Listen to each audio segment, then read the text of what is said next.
dictator must go. Museveni must go. Museveni must go. Museveni must go. Free. Okay, welcome back, ladies and gentlemen. If it is the first time to view this video, please remember to subscribe, to like and to share on this channel. If it is the first time, please give this channel a subscriber. Please subscribe on this channel so that this channel can grow. Comment on the video, like the video so that you can support me. Today's news is that Uganda wamekata Yoweri Kaguta Museveni.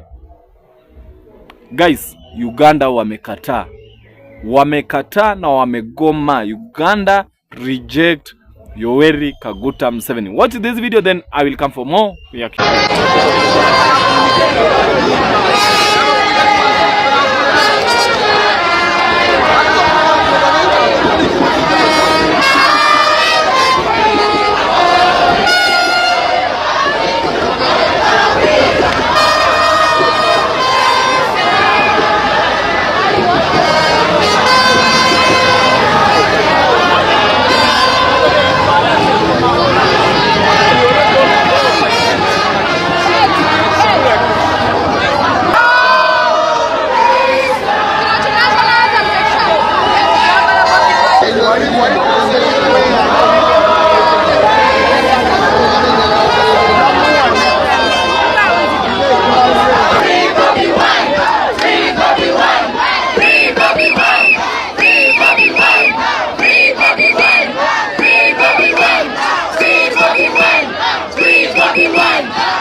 Assaulted, and yet you choose to keep silent. We are not going to keep silent. We are telling you that all this is known, but you are keeping quiet. We are saying that we know all the channels you are making the dodgy deals with the junta government, that we, the people of Uganda, will not accept all this. The people power. We demand our victory. We demand our country. We demand our country back. Internet must be finished. Internet must be fought. Museveni must go. Museveni must go. Museveni must go. Museveni must go. Museveni must go. Museveni must go. Museveni must go. Museveni must go. Museveni must go. Museveni must go. Museveni must go. Museveni must go. Museveni must go. People power banange tusinzidde waneno Israeli banakyuka tusazeewo naffe twegatte ku Bannayuganda tubanje obuwanguzi bw'omukulembeze waffe His Excellency Robert Kyagulanyi Ssentamu. Nawe yonna gy'oli wegatte ku Bannayuganda myaka ana ate si myaka ana gyokka, myaka 42.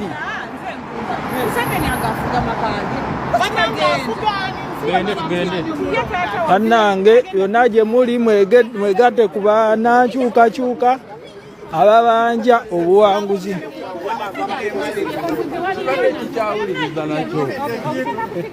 Mwegatte ku bannakyukakyuka ababanja obuwanguzi bwabwe.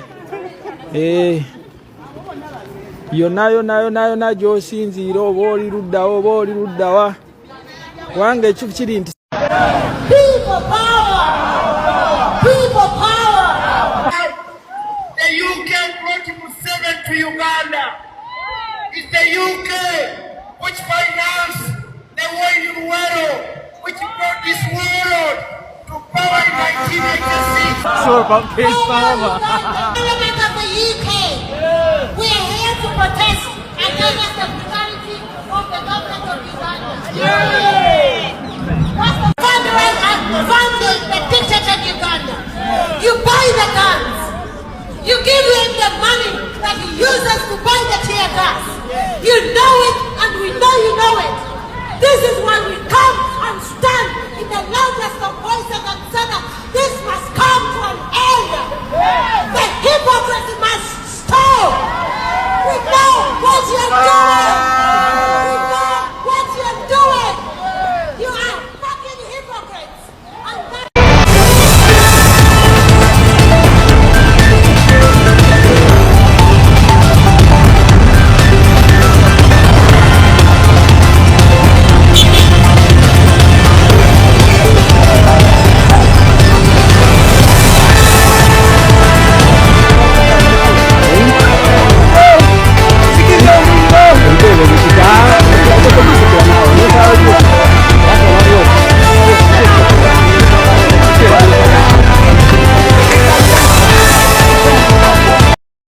Okay guys, welcome back. If it is your first time to view this video, this is MIKEANN'S reaction. For my returning viewers, I want to tell you that may God bless you so much as you are doing so. For my new members, please remember to subscribe, to like and to share. Today's reaction is about Ugandan's people. Uganda guys, Uganda mambo yanazidi kuchemka. Yani instead ya mambo yawe mazuri, yanazidi kuharibika kabisa. Like sijui ni nani ataingilia ili yaokoe nchi jirani ya Uganda. Because hata Donald Trump amejaribu, but Museveni hashuki. Na Museveni hatoki kwenye kiti. Not only Museveni but also Muhonzi ambaye General Muhonzi ambaye ni mwanao. Kitu ambacho kinafanyika Uganda, maandamano ambayo yanaandaliwa Uganda guys. Hii Friday ambayo tunaenda hii, this Friday, maandamano ambayo yatakuwa Uganda ni maandamano makubwa. Makubwa. Na hayo maandamano yote yanaandamanwa kwa agenda moja tu. They have one agenda. The agenda is that Museveni and Muhoozi must go home and arrested. That is the biggest agenda they have. Hawana agenda ingine. So, kitu ambacho nazungumzia ni kwamba maandamano kwa hakika yameandaliwa Uganda. Hayo maandamano wanaandamana wakisema ya kwamba General Muhoozi ambaye ni mwanawe na Yoweri Kaguta Museveni na Museveni waweze kujiuzulu kwenye kiti. Wapee Bobi Wine ushindi wake. Uganda si ya mtu mmoja ama si ya familia moja. Why? Kwa sababu ukiangalia the percentage ya viongozi wa Uganda wanatoka kwa familia moja. They come in one family, which is Museveni's family. And that thing, they trying to change it. The citizen of Uganda, they trying to change that power because hakuna vile utaniambia kwamba tunaongozwa tuna mtu mmoja ama na jamii moja miaka nenda miaka rudi.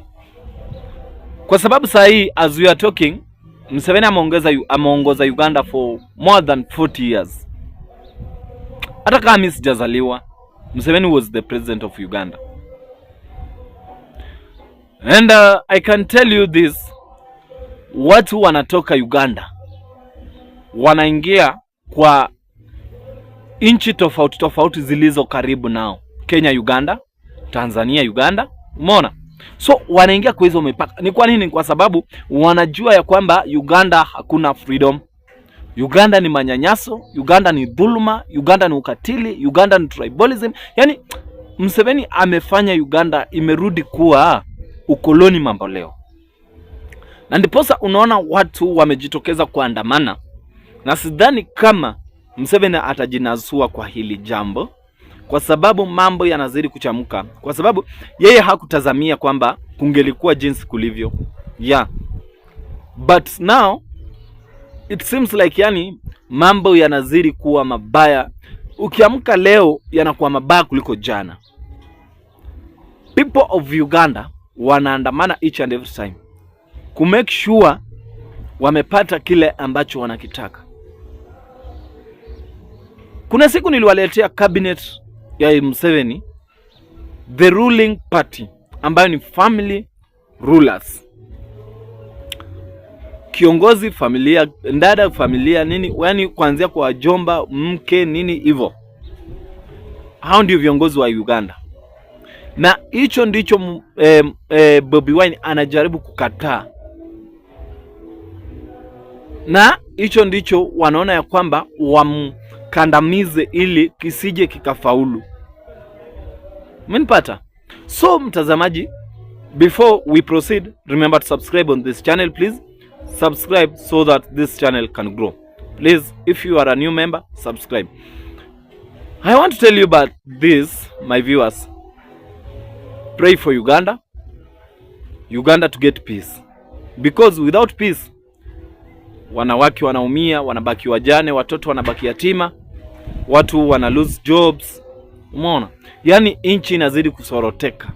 But yeye hajali yako tu. So pray for Uganda. God help Uganda. Thank you, may God bless you as you are watching this video.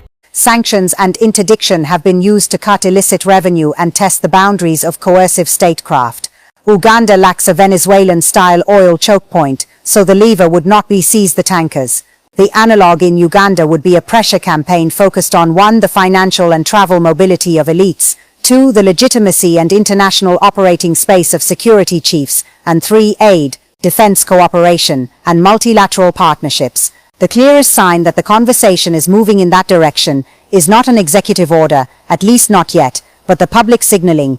TRT Africa reported that a senior U.S. senator called for re-evaluating the U.S. security partnership with Uganda and raised the prospect of sanctions tied to the conduct and posture of Uganda's military leadership. Ugandan officials responded by framing such threats as colonial interference. Even if you discount the rhetoric on both sides, the strategic message is simple. The Uganda file is increasingly being discussed in Washington through the same escalation ladder used elsewhere. First condemnations, then targeted designations, then partnership review, then broader financial constraints if conditions worsen.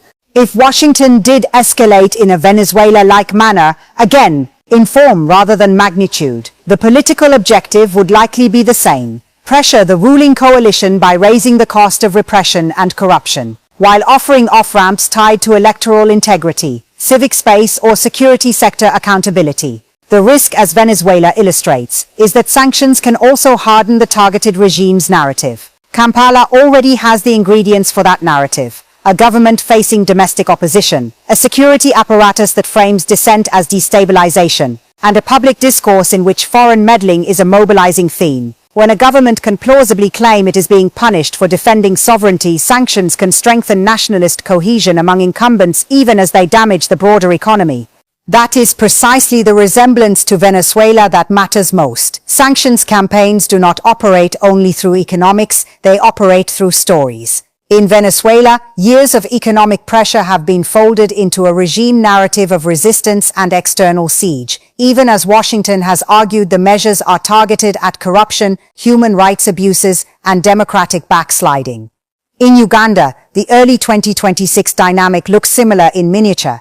Opposition alleges fraud and repression, rights groups document abuses, international actors criticize, and the state's security, leadership and allies depict criticism as foreign intimidation. The contest becomes not only about what happened on election day, but about who gets to define legitimacy. Still, an analytical report has to underline the constraints on the hypothesis. Washington's Uganda policy is not built on a single axis. Uganda has been a significant security partner in regional operations, including deployments to Somalia. Even Uganda's own information minister felt compelled to publicly contradict social media threats about withdrawing troops, signaling the sensitivity of security cooperation and financing. A sharp U.S. break would create operational and diplomatic costs in East Africa that are different from the Venezuela theater. That means escalation in Uganda, if it occurs, is more likely to be incremental and selective. More visa bans, more targeted anti-corruption measures, more pressure on specific security commanders, and more public conditioning of cooperation rather than comprehensive economic warfare. The most realistic Venezuela-style resemblance, therefore, is not the severity of sanctions. It is the architecture, a ratcheting system where measures can be tightened, signaled, enforced, and selectively eased to shape elite incentives. If Uganda's post-election repression deepens, that architecture becomes easier to justify politically in Washington, especially given that U.S. actions against Ugandan officials for corruption and abuses already exist as precedent. If, on the other hand, Kampala de-escalates, releases detainees, reduces military intimidation, opens political space, the pressure coalition in Washington tends to lose momentum because the justification narrative weakens. Uganda today sits at the intersection of a domestic legitimacy crisis and an emerging external conditionality problem. The Venezuela comparison helps explain the logic of U.S. statecraft pressure through targeted tools, escalation through enforcement, relief through bargaining, even if Uganda's economic structure makes the levers different. The hypothesis of U.S. sanctions and involvement is not speculation without foundation. It is a scenario grounded in existing U.S. designations, current post-election reporting, and openly discussed partnership reviews. But whether it becomes reality depends on two competing trajectories: Kampala's willingness to govern with restraint after a contested election, and Washington's willingness to absorb regional security trade-offs in order to pursue a democracy and rights pressure agenda. Thank you for staying with me through this deep analysis. If you found this perspective valuable, consider subscribing and joining the conversation. The future of Africa is too important to leave unquestioned. Until next time, stay informed, stay analytical, and stay alert. السلام عليكم ورحمة الله تعالى وبركاته. إخواني أخواتي المرة غادي نحاول نسلط الضوء على الكتاب هذا. It's an English spotlight program that I teach my students in the second year of middle school. The subject of English. So today I will try to read some of the most important paragraphs here that I would like to share with you guys. So at a restaurant, are you ready to serve to order? Yes, may I have a bowl of chicken soup and rice with vegetables? Sure, anything to drink? Can I have a cup of tea, please? Do you prefer hot tea or cold tea? Hot tea with lemon, please.